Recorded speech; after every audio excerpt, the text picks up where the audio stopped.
छूकर आशीर्वाद लेते हैं, अपने बुजुर्गों का पैर छूकर आशीर्वाद लेते हैं। और जहाँ बुद्ध कथा होती है वहाँ बाबा साहब का हमेशा शुरू से लेके उनकी आखिरी तक उनके कार्यों का बखान किया जाता है, तो हमें बहुत अच्छा लगता है।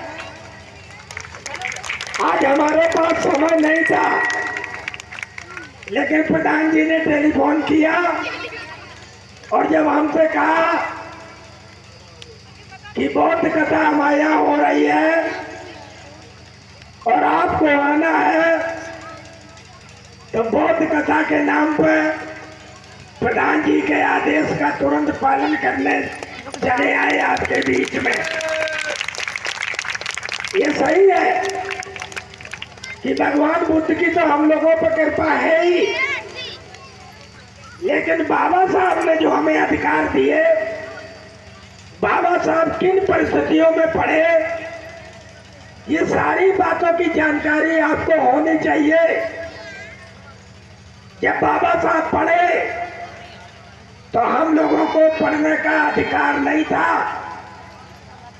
विद्यालय में बाहर बैठ के वो शिक्षा ग्रहण उन्होंने की और इतने दिमाग के तेज थे कि वो विदेश तक पढ़े,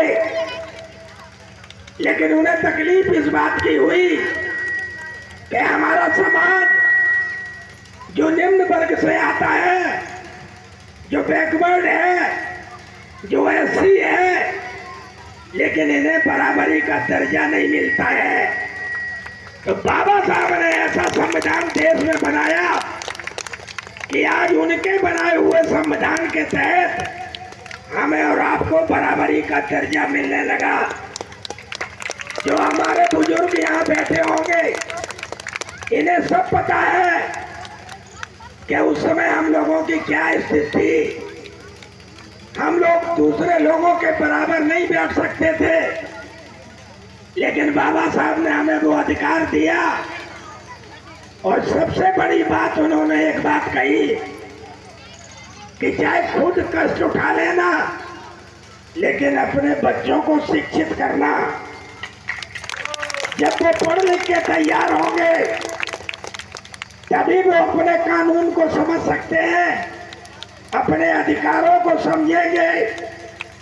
और आज जो सरकार है, उस संविधान के तहत बैकवर्ड और एससी को जो आरक्षण मिला, आरक्षण एससी का तो बहुत पहले मिल गया था, लेकिन बैकवर्ड का आरक्षण भी बाबा साहब अपने संविधान में लिख कर गए थे, जिसे बहुत दिन जांच होती रही और इन लोगों ने लागू नहीं किया। कभी मंडल कमीशन, कभी और कमीशन, लेकिन बहुत दिन बाद वो आरक्षण हमें मिला। तो आज हम और आप बाबा साहब की देन है, लेकिन उस आरक्षण को भी इस सरकार ने समाप्त करने का काम किया। पूरे देश की सरकारी संपत्तियां प्राइवेट विभाग में बेचने लगे और प्राइवेट वाले कभी हम लोगों को आरक्षण नहीं देते हैं। और जब आरक्षण नहीं देंगे तो हमारे बच्चों को नौकरी नहीं मिलेगी। जो हमें आपको बाबा साहब शिक्षा दे गए थे कि अपने बच्चों को पढ़ाना, और जब पढ़ा लिखा के आप तैयार करते हैं और जब उन बच्चों की नौकरी नहीं मिलती है, तो उन माँ बाप पे क्या बीतती है जो अपना पेट काट काट के अपने बच्चों को शिक्षित करने का काम करते हैं। हम जब आए तो बाबा साहब के भजन हो रहे थे, बाबा साहब की लीलाओं का अवतरण किया जा रहा था, लेकिन उस समय हमने देखा कि हमारी छोटी बहनें और बच्चियां बहुत जोश में बाबा साहब के प्रति तालियां बजा बजा के बड़े उत्साह से उनके गीत सुन रही थी। हमारी माताएं बहनें सुन रही थी, लेकिन हम सिर्फ इतना कहेंगे कि वो वही बाबा साहब हैं जिन्होंने हमें और आपको इस समाज में गर्दन सीधी करके चलने का काम सिखाया। सीना तान के हम लोग इसलिए चलते हैं कि ये सारी व्यवस्थाएं संविधान में हमारे बाबा साहब कर गए थे। लेकिन अब की बार सही है कि जो संविधान को खत्म करना चाहते थे, अब की बार आप सब लोगों ने उन्हें अपंग कर दिया, मजबूर कर दिया। देश के प्रधानमंत्री ने भी अब की बार सबसे पहले उसी संविधान के जाके हाथ जोड़े। तो ये सब आपकी देन है। और अगर इसी तरह हमारी आपकी समझदारी बढ़ती रही, हमें और आपको मिलके एक रहना है, हमें और आपको मिलके लड़ना है। सत्ता भी अपने लोगों की मदद करने की ऐसी की बात कहे, उसे हमेशा मजबूत करेंगे तो हम और आप सब मजबूत रहेंगे। उन्हें आप सबका आभार व्यक्त करते हैं। पिता तुल बुजुर्गों का पैर छूकर आशीर्वाद लेते हैं, अपनी माताओं बहनों का आशीर्वाद लेते हैं। और हमें जो बहुत अच्छे मन से आप लोगों ने जिताया, हम आपको भरोसा दिलाते हैं कि आपने कोई नेता नहीं चुना, आपने जनता का सेवक चुना है। अगर आपके सम्मान की बात आ जाएगी तो औरैया जनपद में आपका सेवक कभी आपका सम्मान नहीं गिरने देगा। जय हिंद, जय भारत, जय समाजवाद, जय बाबा साहब। हेलो हेलो, बोलिए भगवान बुद्ध की, बोलिए बाबा साहब जी। बहुत बहुत साधुवाद, बहुत बहुत जय मंगल करती हूँ साहब जी का, जिन्होंने इतना कम समय लेते हुए आप सभी लोगों के बीच में इतने सुंदर बाबा साहब के विचार रखे।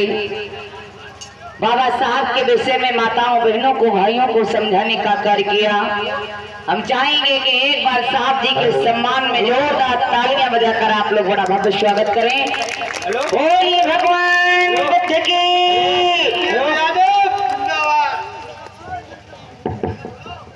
प्रदीप यादव जिंदाबाद, प्रदीप यादव जिंदाबाद।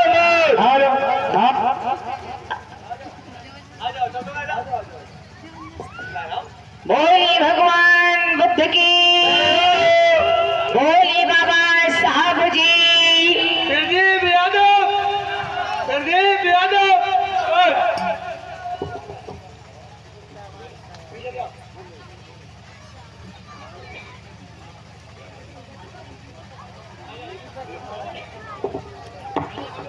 आओ प्रदीप यादव, प्रदीप यादव जिंदाबाद,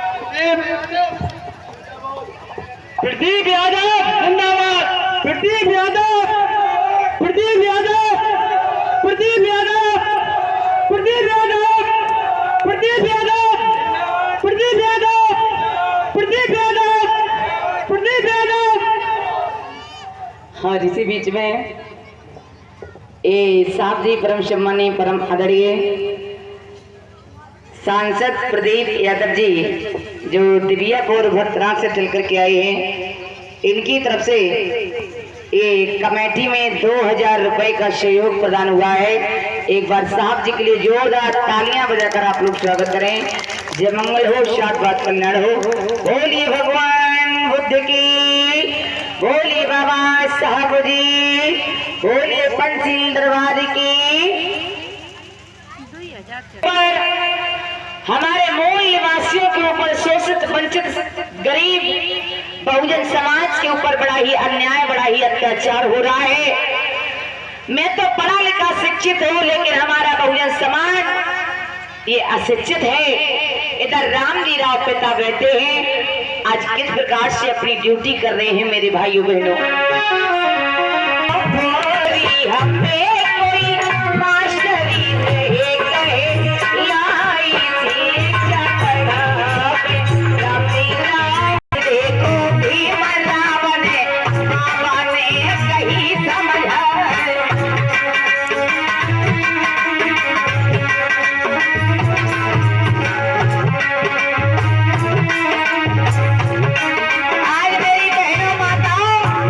इधर बच्चे पढ़ने के लिए पाठशाला में ज्ञान अर्जित करने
के बेटा भीम बोला है, अरे हाथ जोड़ के लाला बोलो, मैया सुन लेरी बात हमार,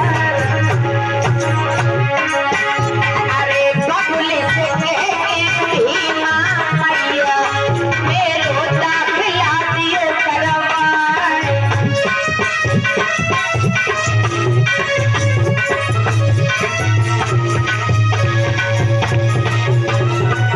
भैया कैसे की आवाज बढ़ाई है ऑपरेटर? आज भैया भीमा ने इतने शब्द सुने तो मामा भीमा ने कहा, अरे तबही भीमा की कोई लारी, एक पागल हुई गए अल्लाह, अरे ऊंची बढ़ल के ये बालक हैं, अरे पढ़ने को पाठशाला जाए।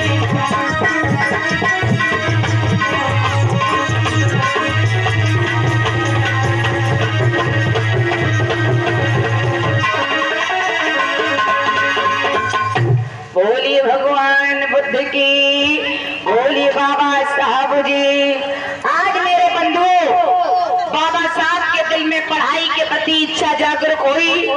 बेटा भीम ने दोनों हाथ जोड़ करके अपनी माँ को जवाब दिया कि माँ, ये बच्चे पाठशाला में पढ़ने के लिए जा रहे हैं, माँ मुझे एक बात बताइए कि पढ़ाई से पढ़ने से क्या होता है? तो भीमा ने जवाब दिया कि बेटा पढ़ लिख करके विद्वान बनते हैं और माता पिता का नाम रोशन बच्चे करते हैं, माता पिता के साथ साथ इस देश का भी नाम रोशन होता है। तो बेटा भीम ने कहा कि माँ मेरी भी पढ़ाई के प्रति इच्छा जागरूक हो रही है, माँ आप ऐसा करो, हमारे पिता रामजी राव से कह करके हमारा किसी पाठशाला में हमारा भी दाखिला करा दीजिए, हम भी माँ पढ़ने के लिए जाएंगे। तो जैसी बंधु मैया भीमा ने इतने शब्द सुने तो माता भीमा ने कहा कि बेटा अरे क्या पागल हो गए हो?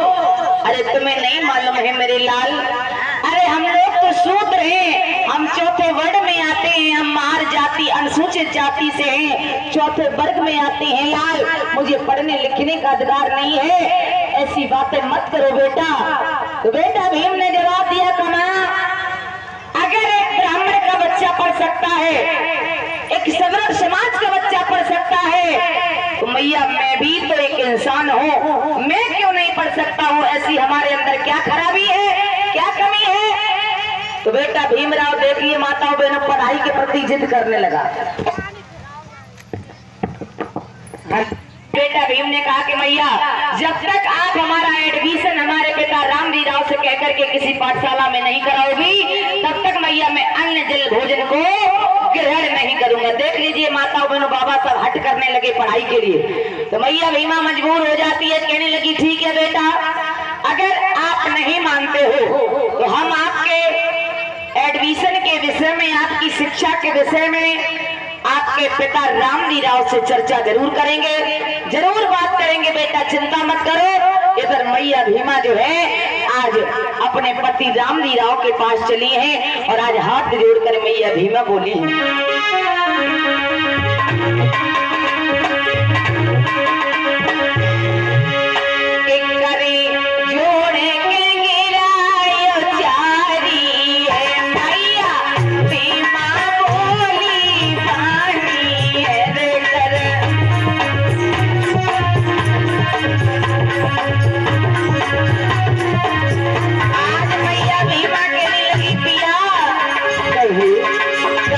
जोड़े के गिराई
के आंगन में बैठी थी। बेटा भीमराव बार बार कह रहा है कि मेरा एडमिशन दाखिला करा दो। रामजी राव ने ऐसे ही, अरे भीमा, ये तो बहुत ही खुशी की बात है। तुम्हें मालूम होना चाहिए भीमा भाई, इसी बात का मुझे वर्षों से इंतजार था कि कब हमारा पुत्र पढ़ने की इच्छा जाहिर करेगा, कब मैं उसका दाखिला कराऊं। अरे भीमा, मैं मेहनत मजदूरी कर लूंगा, लेकिन अपने पुत्र को पढ़ाऊंगा लिखाऊंगा। भीमा, तुम्हें चिंता करने कोई बात नहीं है। हम भी समझते हैं कि पढ़ने लिखने का अधिकार नहीं है, लेकिन भीमा अपना हौसला बुलंद रखेंगे तभी हमें मंजिल मिल सकती है। भीमा, तुम्हें चिंता करने कोई जरूरत नहीं है। मैं जाऊंगा किसी पाठशाला में और अपने पुत्र का दाखिला जरूर कराऊंगा। आज मेरे बंधुओं, इधर मेरे भाई बहन रामजी राव पिता अपने बच्चों को लेकर के दाखिला कराने के लिए प्राइमरी पाठशाला के लिए चलते हैं। और इधर मेरे बंधु आज सब्र समाज के लोगों का स्कूल लगा हुआ है। इधर स्कूल लगा हुआ है मेरे बंधु, उच्च वर्ग के मास्टर पढ़ा रहे हैं, उच्च वर्ग के बच्चे पढ़ने के लिए जा रहे हैं। केवल बंधु ब्राह्मण समाज के बच्चों को ही पढ़ने लिखने का अधिकार था। आइए अब थोड़ी देर आप लोग पढ़ाई में ध्यान देंगे कि किस प्रकार से गुरुजी अपने बच्चों को, अपने विद्यार्थियों को पढ़ा रहे हैं। बोलिए भगवान बुद्ध की। भैया टेबल ऊपर मंच पर पहुंचा दो। बोलिए। अब तुम बैठो तो बैठो। अरे बच्चों, ये बताओ, सभी बच्चे आज गए क्या? जी गुरुजी। अच्छा, तुम तो बहुत होशियार हो में लगता है। चलो ऐसा करो, अब सभी बच्चों की अटेंडेंस ली जाए। अनुराग गौतम, खड़े हो गए। अनुराग गौतम, हेलो जी।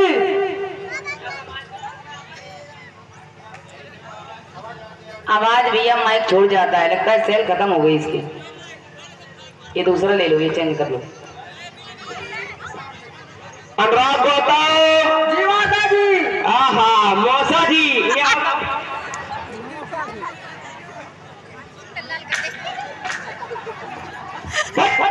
नालायक के मैं तुझे मौसा जी नहीं बताऊं।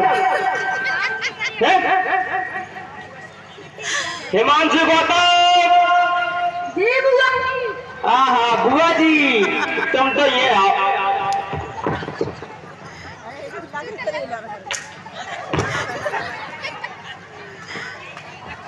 नालायक कहीं के मैं तुझे बुआ जी नहीं बताऊं। बैठ जा बैठ जा। देव गौतम जी। पापा जी। आहा, पापा जी, तुमने तो पूरी स्कूल की धज्जियां उड़ा दी। गुरुजी एक बात बताओ, ये कैसे आपके विद्यार्थी हैं? कोई पापा जी बोल रहा है, कोई बुआ जी, कोई मौसा जी, कैसे क्या पढ़ाते हो आप? अरे पता नहीं, हमसे पहले कौन सा टीचर रहा होगा, पता नहीं उसने क्या सिखाया। मैं तो आज ही ट्रांसफर हो गया आया हूँ। आज मैं इनको ऐसी शिक्षा पढ़ाऊंगा, या तो ये जज कमिश्नर बनेंगे या तो भिखारी बनेंगे, जो मैं देखता होगा। सनी गौतम जी। तेज बोला। सनी गौतम जी। क्या कह रहे? मैं तुम्हें नानी दिखता हूँ। गुरुजी को नानी जी बना दिया है। मैं तुझे नानी दिखता हूँ? नालायक कहीं के। अमन कुमार। रूपा जी, तुम ये आओ पहले।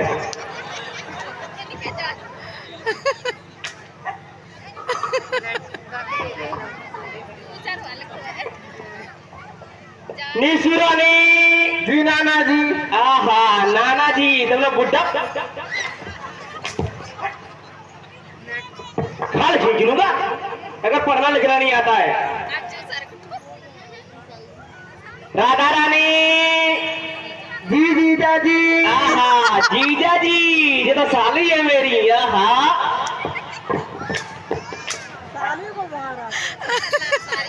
ना लाइक कहेंगी। मैं तेरा जीजा लगती हूँ क्या? है? बहुत मारूंगा मैं तुझे। अब ऐसा करो, अब पढ़ाई हो जाए। Yes sir. अब अनुराग बेटा खड़े हो, तुमको एबीसीडी आती है? हाँ एबीसीडी सुनाओ उधर जाके। एबीसीडी आती नहीं, मैडम जी पढ़ाती नहीं। धनिया ले लो, मिर्ची ले लो, मैडम जी की पुच्ची ले लो। हाँ हाँ पुच्ची ले ले, ये पुच्ची नहीं है।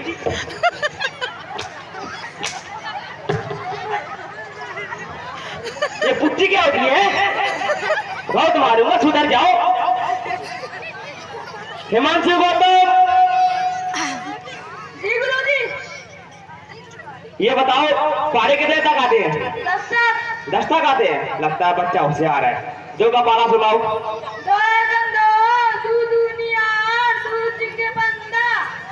हाँ हाँ दो दुनिया, तुम्हें पारे नहीं आते, इतने बड़े हुए तुझे अभी तक पारे नहीं सीख पाए? कौन सा विद्या पढ़ाता था उल्टा सीधा है? देव गौतम, जी गुरुजी। ये बताओ ओलम आती है? सुनाओ ओलम। कहाँ से कबूतर, कहाँ से खरगोश, कहाँ से अच्छा खा पर खबो। इधर मेरे बंधु,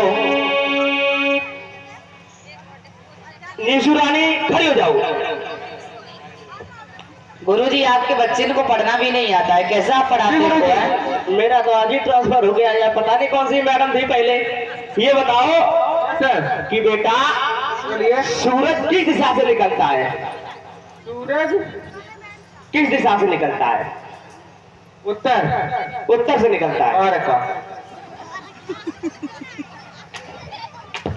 उत्तर से निकलता है। और गुरुजी क्यों मार रहे हो? उत्तर से निकलता है सूरज। गुरुजी तुम्हें खुद मालूम नहीं है, तुम उसे मारे। कहाँ से निकलता है माता बनो सूरज? पूरब से। है? कहाँ से निकलता है सूरज? उत्तर। और ये बताओ अस्त किस दिशा में होता है सूरज? पूरब। बताओ। चलो आपकी बात छोड़ रहा हूँ। ये बताइए बोलिए। कि ऐसी कौन सी चीज है जो फटने पर आवाज नहीं करती है? ऐसी कौन सी चीज है जो फटने से आवाज नहीं करती है? हाँ ऐसा तो दूध है। शाबाश, एक बार बेटा के लिए तालियां बजा दो, क्योंकि ऐसी चीज जो है जो फटने पर कभी आवाज नहीं करती है वो है दूध। चलो बैठ जाओ, तो बहुत होशियार बच्चा हो, तुमको कंप्यूटर बनाता हूँ मैं। इधर बंधु पिता रामजी राव पहुंच जाती है उसी पाठशाला में। दोनों हाथ जोड़कर के पिता रामजी राव ने कहा, मास्टर साहब नमस्कार। नमस्कार बेटा। मास्टर साहब ने कहा, कौन हो भाई, कहाँ से आए हो? आप मुझे पहले अपना परिचय बताइए। तो आज मेरे प्रिय बंधु रामजी राव पिता ने कहा कि गुरुजी मैं ग्राम सतारा का रहने वाला हूँ। मेरा नाम रामजी राव शकपाल है।